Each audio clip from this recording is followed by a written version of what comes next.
কুল্লুকুম খাত্তা, কুল্লু বানি আদম খাত্তা ও খৈরুল খাত্তাইন আত-তাওয়াবুন। প্রত্যেক মানুষ ভুল করে, প্রত্যেক মানুষ ভুলের উপরে থাকে, কিন্তু সব থেকে উত্তম ভুলকারী সে ব্যক্তি যে ব্যক্তি তওবা করে। এই তওবাটা হলো নফল ইবাদত। নবী করিম সাল্লাল্লাহু আলাইহি ওয়াসাল্লাম প্রতিদিন 100 বার তওবা করতেন। তওবাটাও নফল ইবাদত। বেশি বেশি তওবা করবেন, গুনাহ হবে, তওবা করবেন, গুনাহ হবে, তওবা করবেন, গুনাহ হবে, তওবা করবেন। আপনার গুনাহ কতটুকু? আপনার গুনাহ তো আকাশের সীমানা পর্যন্ত পৌঁছায়নি, আপনার গুনাহ তো তুর পাহাড়ের থেকেও বেশি হয়নি, আপনার গুনাহ তো সাগরের পানির থেকেও বেশি হয়নি, আপনার গুনাহ তো সাগরের ফেনা থেকেও বেশি হয়নি। আল্লাহ রসুল বলছেন, যদি সাগরের ফেনা থেকেও তোমার গুনাহ বেশি হয়, তোমার গুনাহ যদি আকাশের চূড়া সীমানা পর্যন্ত পৌঁছায় যায়, আমি আল্লাহর কাছে ইস্তেগফার করবা, ক্ষমা চাইবা, আমি আল্লাহ সব মাফ করে দেব। সুতরাং এই ফিতনার সময় বেশি বেশি নফল ইবাদত করা। আমল বাড়ানোর সহজ উপায় হলো কিছু তাহাজ্জুদের নামাজ পড়া, অন্তত সপ্তাহে একদিন হলেও তাহাজ্জুদের নামাজ পড়া। তারপরে হলো সপ্তাহে 2 দিন হলেও নফল রোজা রাখা, সোমবার এবং বৃহস্পতিবার নফল রোজা রাখা। মাসে 3 দিন হলেও এই আইয়ামে বীজের রোজা রাখা। নবী করিম সাল্লাল্লাহু আলাইহি ওয়াসাল্লাম বলছেন, যারা প্রতি মাসে 3 দিন রোজা রাখে, তাহলে 12 মাসে কয় দিন হয়? 36 দিন। একে 10 দিয়ে গুণ দিলে 360 দিন হয়। আল্লাহ রসুল বলছেন, যারা 12 মাস আইয়ামে বীজের রোজা রাখে, আল্লাহ তাআলা 12 মাস রোজা রাখার সওয়াব তার আমল নামায় দিয়ে দেন। এর জন্য নফল ইবাদত বেশি বেশি করা, প্র্যাকটিস করা। দুনিয়া বনাম আখিরাত কোনটাকে আপনারা বেশি গুরুত্ব দেবেন, এটা হলো আপনাদের ব্যাপার। এজন্য ঈমান ঠিক রাখার সাথে সাথে নফল ইবাদতের প্রতি বেশি গুরুত্ব দেওয়া। আমাদের এই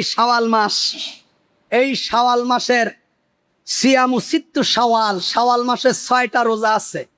কয়টা রোজা? কে কে রাখা শুরু করেছেন? কার কার শেষ হয়েছে? প্রথমে বলেন, কার কার শেষ হয়েছে? হাত উঠান। আলহামদুলিল্লাহ, আলহামদুলিল্লাহ। ওই তো সে। আর কে কে শুরু করেছেন? আলহামদুলিল্লাহ। শাওয়াল মাসের রোজাগুলো রাখবেন ভাই। এখন রোজা রাখেন না, আর কিছুদিন পরে যখন ডাক্তার বলবে আর খাইতে পারবেন না ভাই, তখন খাওয়াও হবে না, রোজাও হবে না। খাওয়াও নেই, রোজাও নেই, তখন বলে কি ডায়াবেটিস রোগীদের ঘন ঘন খাইতে হয়। তো যখন ঘন ঘন খাওয়ার ব্যাপার ছিল না, তখন তো রাখেননি। এজন্য রোজা রাখবেন। শাওয়াল মাসের রোজা কেউ যেন 6টা রোজা কারো যেন মিস না যায়। বলেন, কারো যেন সপ্তাহে 3টা করে রাখবেন, সোমবার বৃহস্পতিবার 2টা, আর যে কোনো দিন 1টা। তা 2 সপ্তাহে তো 6টা হয়ে গেছে। বলেন, শাওয়াল মাসের 6টা রোজা রাখবেন তো ইনশাআল্লাহ? সবাই বলেন। এই 6টা রোজার ওসিলায় আল্লাহ তাআলা যেন আমাদের জীবনের সকল অসুস্থতা দূর করে দেয়। আমিন বলেন। আপনারা রাখবেন, সবাই প্র্যাকটিস করবেন এই 6টা রোজার জন্য। এই রোজাকেও বলে সিয়ামুত তাতাউই, নফল রোজা।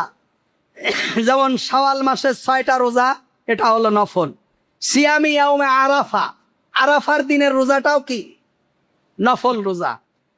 সাওমি ইয়াউমে আশুরা, আশুরার দিনে মুহররমের 10 তারিখ 11 তারিখ যে রোজা রাখি, অথবা 9 তারিখ যে 10 তারিখ রোজা রাখি, এগুলোও কি নফল রোজা। সিয়ামে আকসারু আইয়ামি মিন শাবান, এই যে রমজানের আগের মাস শাবান মাসে যে অধিকাংশ দিন রাসূলুল্লাহ রোজা রাখতেন, আলহামদুলিল্লাহ আমরা অনেকেই রেখেছি, এগুলোও কি নফল রোজা। তারপরে সিয়ামু ইয়াউমুল ইসনাইন ওয়াল খামিস, প্রতি সোমবারের রোজা এবং বৃহস্পতিবারের রোজা, এগুলো কি রোজা? নফল রোজা। রমজানের তারপরে হলো সিয়ামু আইয়ামিল বীজ, চন্দ্র মাসের 13, 14, 15 আইয়ামে বীজ যে 3টা রোজা, এগুলো কি নফল রোজা। এজন্য যেই আমল নফল, ফরজের সাথে সাথে নফলগুলোকেও আমরা প্র্যাকটিস করব। নফলগুলোকেও আমরা প্র্যাকটিস করব।